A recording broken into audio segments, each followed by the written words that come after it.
নমস্কার, আমি সুস্মিতা। বাংলা ক্যানভাস চ্যানেলে আপনাদের সকলকে স্বাগত জানাই। আজ আমার রেসিপি হচ্ছে মাছের মাথা দিয়ে পুঁই শাক। এর জন্য নিয়ে নিয়েছি পুঁই শাক, দুটো আলু, একটা কুমড়ো, পুরোটাই আমি নিয়ে নেব। আর আর আমি নিয়েছি 4টে কাতলা মাছের মাথা। আপনারা এই রেসিপিটা রুই মাছের মাথা দিয়েও করতে পারেন। মাছের মাথাগুলোকে ধুয়ে পরিষ্কার করে নিয়েছি। এবার আমি মাখিয়ে নিচ্ছি হলুদ আর নুন। তারপর ভালো করে এটা হাত দিয়ে মাখিয়ে নিতে হবে। আর মাছের মাথাগুলো বেশ ভালো করেই হলুদ নুন দিয়ে মাখাতে হবে।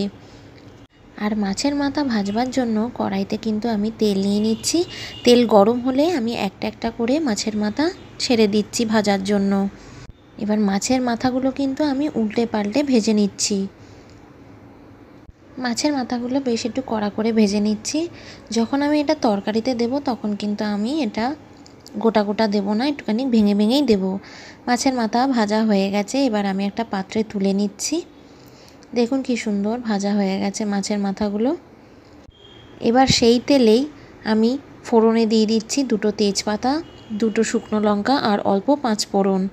এবার আমি এটাকে 5-6 সেকেন্ড ধরে ভালো করে ভেজে নেব ফোড়নটা।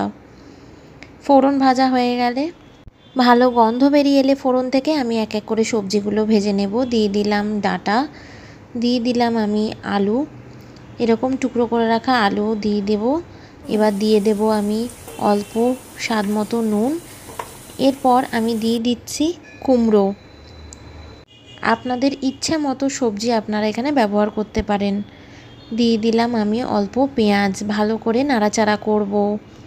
ফ্লেমটাকে বাড়িয়ে হাই আছে আমি কিন্তু সব সবজিগুলো আর পেঁয়াজটা ভালো করে ভেজে নিচ্ছি।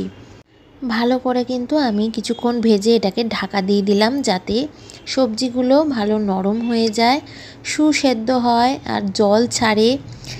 এবার আমি দিয়ে দিচ্ছি এর মধ্যে আদা রসুনের পেস্ট, দিয়ে দিলাম অল্প কাশ্মীরি লঙ্কার গুঁড়ো, দিয়ে দেবো আমি হাফ টিস্পুন হলুদ গুঁড়ো। ভালো করে সব মশলার সাথে সবজিগুলোকে আমি ভেজে নিচ্ছি। এই রান্নায় অনেকেই জল দেয়, কিন্তু আমি এখানে জল ব্যবহার করব না, কারণ সবজি আর শাক থেকে নিজে থেকেই জল বেরোবে। দিয়ে দিলাম ধুয়ে রাখা, পরিষ্কার করে রাখা পুঁই শাকটা, দিয়ে দিলাম অল্প স্বাদ মতো নুন। এবার আমি শাকটাকে ভালো করে সব সবজির সাথে রান্না করে নেব। ধীরে ধীরে মেশাতে হবে আর দিয়ে কিন্তু ঢাকা দিয়ে দিয়ে রান্না করতে হবে। অ্যাড করে দিলাম মাছের মাথাগুলো। এবার আমি পুরো রান্নাটাই ঢেকে ঢেকে রান্না করব। ভালো করে মিশিয়ে নিয়েছি। 5 মিনিটের জন্য ঢাকা দিয়ে দেব। আঁচটা কিন্তু কমেই আছে। দিয়ে দিলাম স্বাদ মতো চিনি।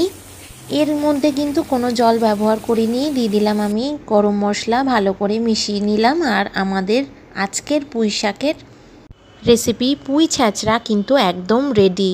ভালো লাগলে অবশ্যই লাইক অ্যান্ড সাবস্ক্রাইব করবেন।